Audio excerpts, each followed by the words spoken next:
नमस्कार दोस्तों, एहसास ट्रस्ट में आपका स्वागत है। आज हम बात करेंगे एक्टिव ध्यान की। वो ध्यान सिर्फ अध्यात्म के काम नहीं आता। ध्यान सिर्फ अध्यात्म का ही मार्ग नहीं है। ध्यान हमारे हर कार्य में हर तरह से काम आता है। जैसे कोई प्रोजेक्ट बनाना हो या पढ़ाई करनी हो या कोई भी काम करना हो, उसमें हमें ध्यान और एकाग्रता की ज़रूरत पड़ती है। तो आज हम उसी ध्यान के बारे में बात करेंगे। ध्यान, चिंतन, क्या, कैसे, क्यों। चलिए जानते हैं ध्यान क्या है।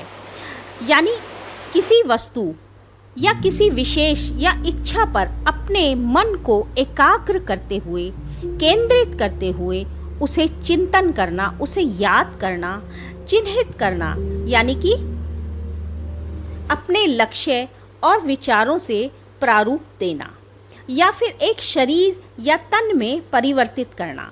इसका स्पष्ट अर्थ है, जो आपका लक्ष्य है, आपकी इच्छा, उसे चिंतन और ध्यान के द्वारा पहले मानसिक क्रिया द्वारा किया जाएगा। जैसे अवचेतन में हम कार्य करते हैं, अवचेतन की रीप्रोग्रामिंग करते हैं, फिर वह सच के रूप में आपके सामने साकार होगा। कहा जाता है कि जहाँ मन होता है वहीं तन होता है। तो पहले ये क्रिया मन करता है अवचेतन द्वारा, और फिर वही क्रिया तन करता है, और बाद में तन और मन का जब मंथन होता है तो वह हमारे स्वयं यानी आत्मा से जुड़ जाता है। तब जो भी हमारा लक्ष्य होता है वो नया रूप, रंग और आकार लेकर हमारी आंखों के सामने प्रकट होता है। तो ध्यान किया कैसे जाता है? विचारों के और चिंतन के द्वारा एक लक्ष्य पर अपने ध्यान को एकाग्र किया जाता है। विचार, चिंतन और एकाग्रता, ये तीनों ध्यान के सूक्ष्म पहलू हैं। एकाग्रता का मतलब यह नहीं कि आप किसी पिन या किसी बिंदु पर अपने आप को केंद्रित कर दें। यह तो गलत तरीका है। इस तरीके से कुछ देर में आप विचार शून्य तो हो जाएंगे, लेकिन आपको गहरी नींद आ जाएगी।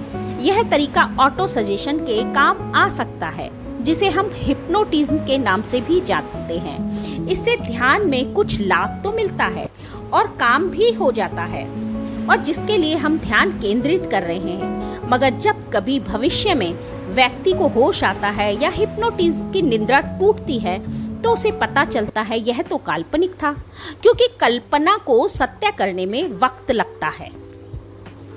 अब हम इस बात पर आते हैं कि अपने लक्ष्य की प्राप्ति कैसे की जाए। जब हम किसी लक्ष्य पर अपने ध्यान को केंद्रित करते हैं तो इसका मतलब यह नहीं होता हमारी सारी चेतना विचार शून्य होकर उस विषय या लक्ष्य को घूरती रहे, बल्कि यह है कि उस विषय के विचारों को केंद्र बनाकर उसके चिंतन और संबंधित बातों पर विचार और चिंतन करती रहे। उदाहरण के लिए मान लीजिए आपका प्रश्न या आपका लक्ष्य कुछ भी हो सकता है। या तो आप छुट्टियों में गोवा जाएं, या मुझे परमात्मा को पाना है, या कोई वस्तु खरीदनी है, या मुझे कोई पद हासिल करना है, या कोई एग्जाम देना है, या कोई योजना बनानी है, या ऋण चुकाना है। तो लक्ष्य कोई भी हो सकता है। जैसे हमारा लक्ष्य है क्या हम गोवा जाएं? तो प्रश्न पर ध्यान केंद्रित कर दें या दृष्टि गाड़ दें। बार बार प्रश्न को रटने से तो आप गोवा नहीं जा सकते। करना तो यह चाहिए कि पहले आप प्रश्न के विभागों में बांट दें। बारी बारी से उस प्रश्न पर विचारों को केंद्रित करें। जैसे बी, जैसे यात्रा का खर्चा। सी, गोवा में ठहरने और खाने पीने का खर्चा कितना होगा। डी, रेल के सफर की कठिनाइयाँ क्या क्या हो सकती है। गोवा में घूमने फिरने और मनोरंजन के साधन इत्यादि बातों में बारी बारी विचार करें। जैसे जैसे आप विचार करेंगे, आप उस पर कार्य भी करना शुरू कर देंगे। पहले टिकट बुक करेंगे, फिर पैसे अरेंज करेंगे, पैकिंग इत्यादि करेंगे, और जो भी चीज़ की ज़रूरत होगी वो आप पहले से ही अरेंज कर लेंगे। और फिर आप छुट्टियों में आराम से यात्रा का लुत्फ ले सकेंगे। लेकिन अगर आप रेल के सफ़र का ख्याल करते रहेंगे, गाड़ियों की सर्वव्यापी भीड़ के बारे में सोचेंगे, उसमें आने जाने वाले यात्रियों के बारे में सोचेंगे, गोवा की सुंदरता में खो जाएंगे या भीड़ के कारण होने वाली लड़ाई झगड़ों के बारे में सोचेंगे, तो आप अपने लक्ष्य से चूक जाएंगे और अपने मार्ग से या अपने ध्यान से भटक जाएंगे। भटकन से बचने के उपाय। ध्यान की उपयोगिता यह सिर्फ धर्म या अध्यात्म नहीं, जीवन के प्राय सभी क्षेत्रों में प्रयुक्त है। आज के अति व्यस्त तनाव भरे माहौल और स्थितियों में इसकी विशेष उपयोगिता है।